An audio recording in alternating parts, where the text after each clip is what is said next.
Hello, j'espère que vous allez bien. Désolée pour cette tête. Voilà, j'ai ma copine coiffeuse qui vient tout juste de partir. Aujourd'hui, c'est journée un peu speed. Là, il est 11 h pile poil. Donc depuis ce matin 9 h, ma copine est sur ma tête. C'est nouvelle année, ravalement de façade, hein, je vous le dis.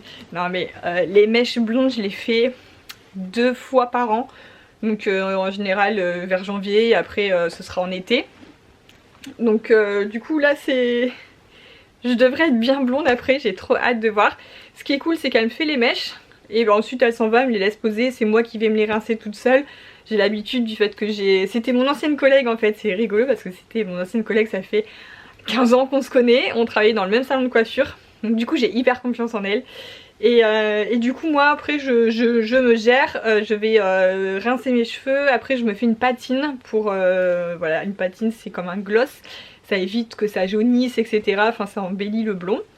Donc voilà, je vais faire ça. Là j'ai les agents immobiliers qui arrivent, elle vient de partir, les agents immobiliers arrivent à l'instant pour faire des photos de la maison et notamment on va faire comme une visite virtuelle, ils veulent faire en fait sur leur catalogue. Ça va être cool, comme ça les clients qui seraient intéressés pour l'achat de notre maison pourront déjà visiter virtuellement la maison. À 2 h du matin du coup on a terminé de débarrasser, ranger toute la maison. C'est vrai que c'est un stress.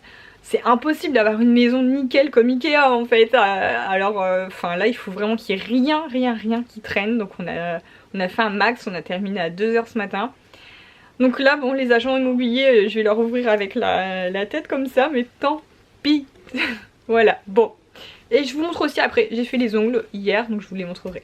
Alors je voulais vous montrer, on a fait un grand rangement ici. Enfin Greg a fait vraiment le gros rangement de cette pièce. En fait c'est une pièce à l'entrée qu'on a.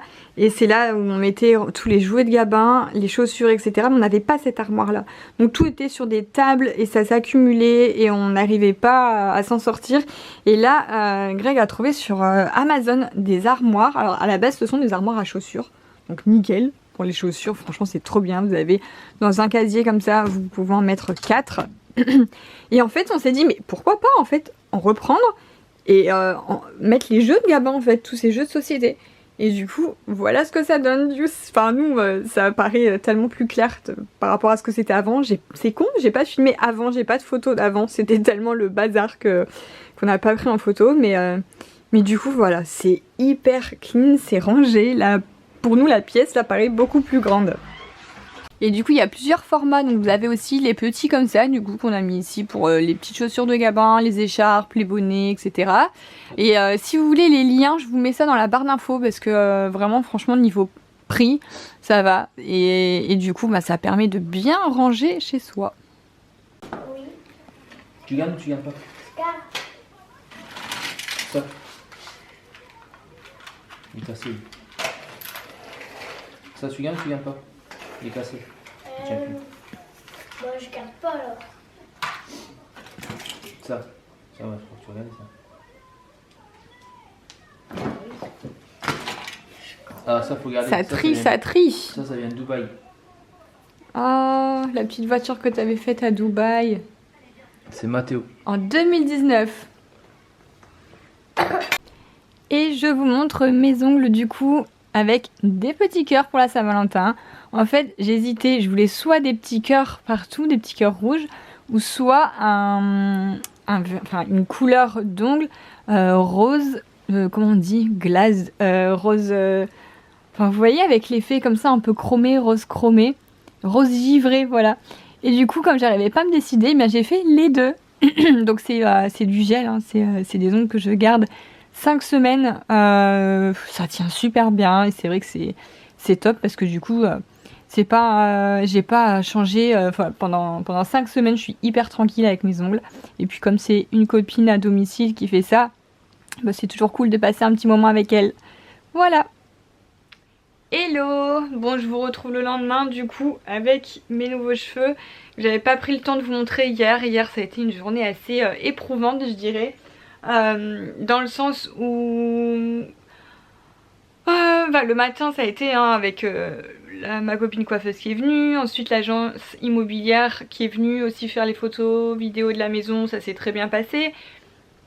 Et puis dans l'après-midi, bon pour celles qui me suivent sur les réseaux sociaux etc, dans l'après-midi bon j'ai eu un petit problème de santé, donc du coup pareil c'est pas le top.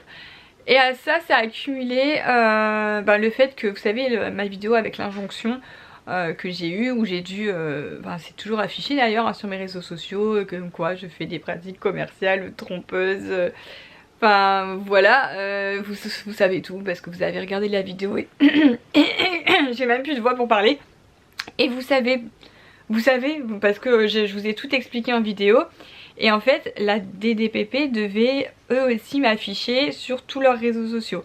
Et chose qu'ils n'avaient pas encore faite. Du coup je me suis dit bon ben ils vont peut-être pas le faire. Du coup ils ont peut-être vu ma vidéo et vu qu'ils avaient fait des erreurs et qu'il n'y avait pas lieu de le faire. Donc j'avais aucune nouvelle.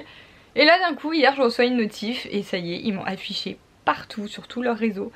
Avec mon nom, prénom en grand, en rouge. Et ça m'a fait un choc en fait, ça m'a fait vraiment bizarre parce que du coup c'est une phrase, enfin la phrase qu'ils notent elle est trompeuse pour vous parce qu'ils notent que je ne, comme je l'expliquais hein, ils ont noté que je n'indique pas le caractère commercial de mes publications, de mes posts sponsorisés rémunérés, alors que j'en ai pas du tout eu de rémunéré où j'ai pas indiqué, hein, j'ai toujours tout indiqué. Mais pour eux ça concerne surtout le dino park, l'entrée dans un parc. Et pour eux, un ticket d'entrée dans un parc, c'est une rémunération.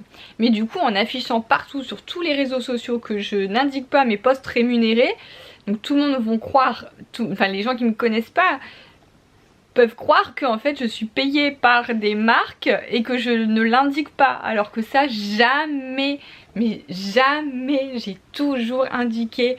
Quand c'est des collaborations commerciales, quand c'est des partenariats rémunérés, tout a toujours été noté clairement. Donc enfin je vais pas vous réexpliquer hein, la vidéo elle est là et vous l'avez si vous l'avez pas vue, mais toutes les explications sont dans la vidéo. Et du coup ben l'injonction, enfin le fait de m'afficher comme ça partout avec cette phrase qui est trompeuse du coup pour ceux qui ne connaissent pas, mais je trouve ça honteux, honnêtement c'est de l'appel à la haine. Et du coup je vous remercie vous toute ma communauté, parce que franchement quand c'est arrivé hier j'étais trop mal, j'avais envie de pleurer, j'étais pas bien, je me suis dit oh là là, je vais me faire harceler de partout.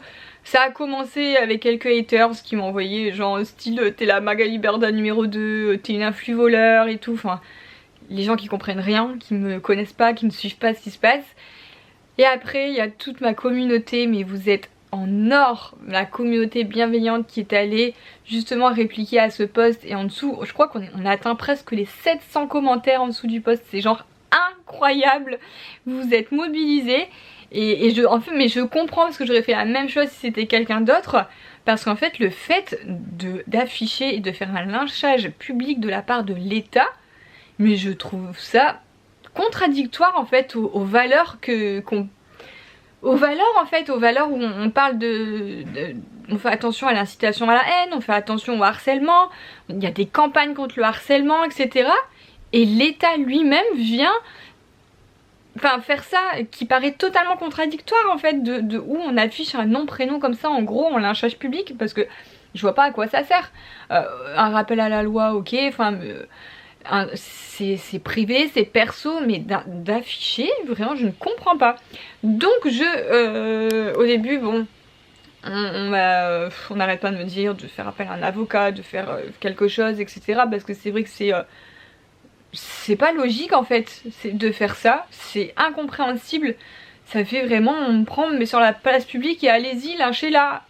Mais où est la bienveillance dans tout ça, enfin la France, merde quoi en fait, on est en France, on lutte, on fait des campagnes contre le harcèlement, surtout on sait que c'est de pire en pire le harcèlement. Et franchement heureusement que j'ai les épaules lourdes, parce que quelqu'un qui pourrait être encore plus fragile pourrait vite, je sais pas, mais ça peut aller loin en fait ces trucs là. Et je trouve ça honteux. Voilà, et je suis contente de voir que vous aussi vous comprenez cette chose et vous voyez aussi que c'est honteux. Donc du coup je ne fais pas, je vais pas faire appel à un avocat etc. Tant pis, je me dis en fait ce qui doit arriver, tout arrive pour une bonne raison, pour une raison en tout cas, tout arrive pour une raison. C'est d'ailleurs ce que je me suis fait je sais même plus où est mon tatouage. Je me suis fait tatouer ça sur le bras là, j'ai une phrase, c'est rien n'arrive par hasard, tout arrive pour une raison. Donc je me dis que si ça arrive, et bien autant que ça serve. Et dans ce cas, mon image, mon nom, mon visage, et bien servira à... J'espère que ça servira à quelque chose, clairement que ça ne sera pas pour rien, mais que ça servira d'une à ouvrir les yeux peut-être à l'État et leur montrer que c'est pas bien ce qu'ils font de dénoncer, d'afficher en public. Ça paraît une méthode, je sais pas, c'est une méthode qui me semble complètement démesurée. Et puis bah, après peut-être aussi toutes les influenceuses qui auraient pu commettre vraiment des actes vraiment d'escroquerie, de tromperie, etc. Ça peut peut-être leur dire bon ben vraiment là des pépés font leur boulot, ils sont en train de faire ce qu'il faut, et du coup peut-être que grâce à ça aussi ben les personnes feront plus attention, les influenceurs ne vendront plus n'importe quoi, ne feront plus n'importe quoi sur les réseaux sociaux. Et aussi si ça peut servir à ce que le métier soit valorisé, parce que c'est un beau métier, et pour que notre beau métier soit valorisé, et bien voilà, c'est moi qui, j'ai l'impression que c'est moi qui prends pour tout le monde, hein, mais du coup, ben écoutez, si ça peut servir à quelque chose, si ça peut faire évoluer le métier, si ça peut montrer à l'État aussi qu'ils font une erreur avec leur méthode de lynchage public, et puis si ça peut aussi arrêter tout, faire arrêter et faire prendre conscience aux gens qu'on fait pas ça en fait, qu'on fait pas de l'appel à la haine sur les réseaux sociaux, ça se fait pas. Donc j'espère sincèrement que c'est un post qui servira, que c'est une leçon pour tout le monde. Et voilà, maintenant bon, ça fait moins de 24 heures que c'est publié, j'ai vraiment que des retours positifs et un grand merci à tous. Et puis à voir comment ça va évoluer. Vraiment c'est quand même stressant, c'est vrai que c'est stressant parce qu'il y a même genre BFM TV qui ont fait un article et tout, enfin ça paraît démesuré, mais voilà, ça en parle, et j'espère que ça servira à quelque chose.